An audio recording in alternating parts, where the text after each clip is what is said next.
Rumah Budaya adalah ruang publik yang dibangun untuk memperkenalkan budaya Sidoarjo kepada masyarakat luar. Rumah ini terletak di Jalan Malik Ibrahim, Sidoarjo yang dijadikan sebagai penguat identitas Sidoarjo. Di sini, seni, budaya, dan sejarah Sidoarjo dihidupkan kembali. Rumah budaya ini memberikan dampak positif dengan menjadi tempat pelestarian budaya sekaligus pusat bagi warga untuk menemukan jati diri. Pak Seta adalah salah satu penggeraknya yang menekankan pentingnya tempat ini untuk memperkuat semangat kebersamaan masyarakat. Ini adalah peta Sidoarjo yang terdapat di dalam rumah budaya. Juga terdapat sejarah Sidoarjo yang bertajuk Wetland Milestones, mulai dari zona Delta Berantas, candi-candi Hindu-Buddha yang tersebar di Mojokerto dan Sidoarjo, hingga representasi karya seni para seniman masa klasik.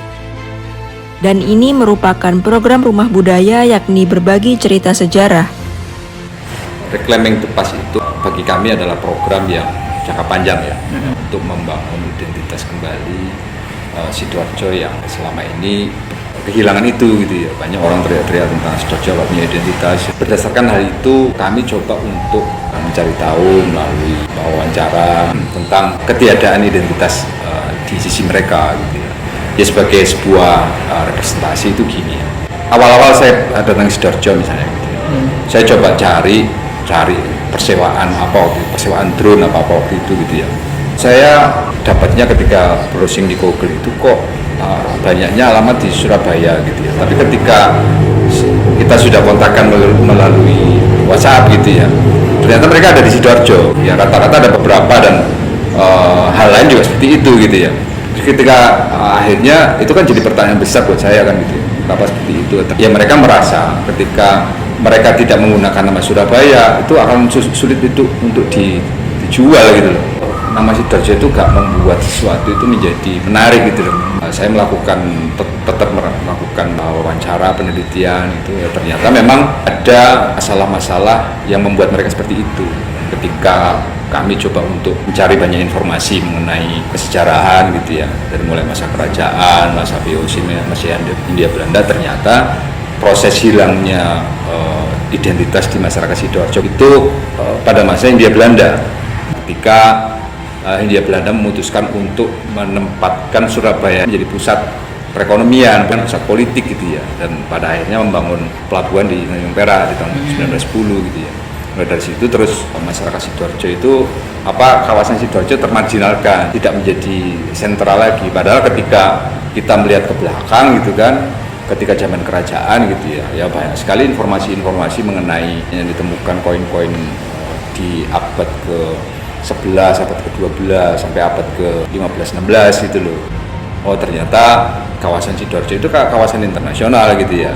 Terus kemudian ada banyak peperangan dengan Mataram lah, dengan VOC lah, dengan Hindia Belanda. Kemudian ternyata Belanda itu membangun kantor gubernur jenderal itu di Surabaya misalnya kan gitu. Itu kan simbol ya. Hipotesa kami ya, oh ternyata kemungkinan besar ada perpindahan itu pusat gitu ya. Kawasan Sidoarjo termarginalkan kan seperti itu secara politik ya, secara sosial gitu seperti itu. Agak sedih juga karena saya juga warga asli gitu. Kan saya di bagian barat bukan di sebelah timur kan.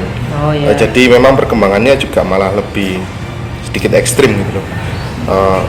Kalau di sana itu kalau dulunya itu memang sebuah pusat industri yang sibuk gitu loh. Dari mulai pelabuhan, pabrik, dan juga transportasi antara Sidoarjo dan Mojokerto gitu loh. Nah itu kenapa kok Sidoarjo kok mulai hilang, terus apalagi Krian yang sebut-sebut kota sing macet lah gini, padahal memang dari dulu itu ini pusat industri gitu loh. Jadi pusat transportasi.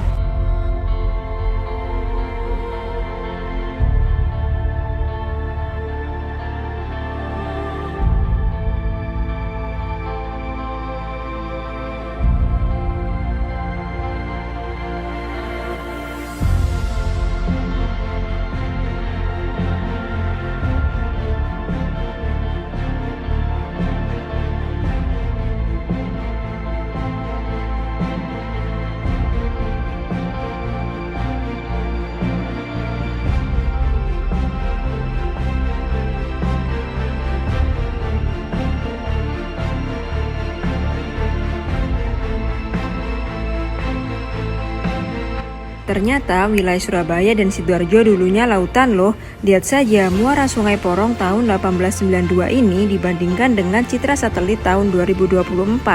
Muaranya menjauh sepanjang 8 km loh. Lantas gimana ya visualisasi Delta Brantas pada abad ke-10 di masa kerajaan dulu?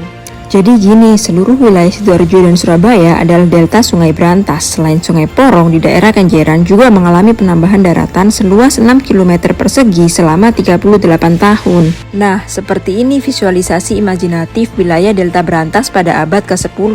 Dahulu, muara Sungai Brantas ada di Melirip, Mojokerto. Lambat laun, sedimentasi sungai menyebabkan alirannya terpecah menjadi dua. Yang satu menuju timur dinamai Sungai Porong dan yang ke utara bernama Sungai Surabaya. Masalah seperti ini tidak hanya terjadi di Sidoarjo ya. Kita kehilangan identitas di ranah internasional kan gitu ya. Kita susah payah kan, kita semua pernah di bawah kolonial Hindia Belanda kan. Ketika kita merasa minder ketemu orang asing itu kan, itu salah satu hal di mana kasusnya hampir sama dengan masyarakat Sidoarjo kan sebetulnya kan. Saya pikir yang harus kita lakukan adalah yuk kita sama-sama mulai menghargai diri sendiri, bahwa Tuhan itu tidak pernah membeda-bedakan manusia gitu loh.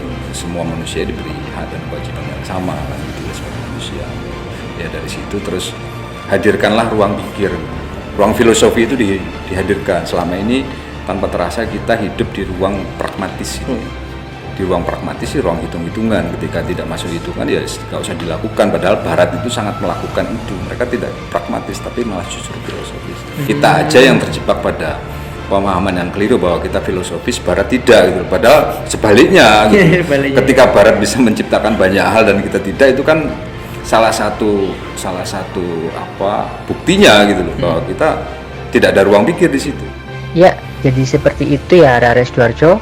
Kita punya sejarah dan warisan yang sangat berharga. Kita sejatinya berada di atas semenjak mulanya. Maka jangan ragu, jangan bimbang, banggalah jadi warga Sidoarjo.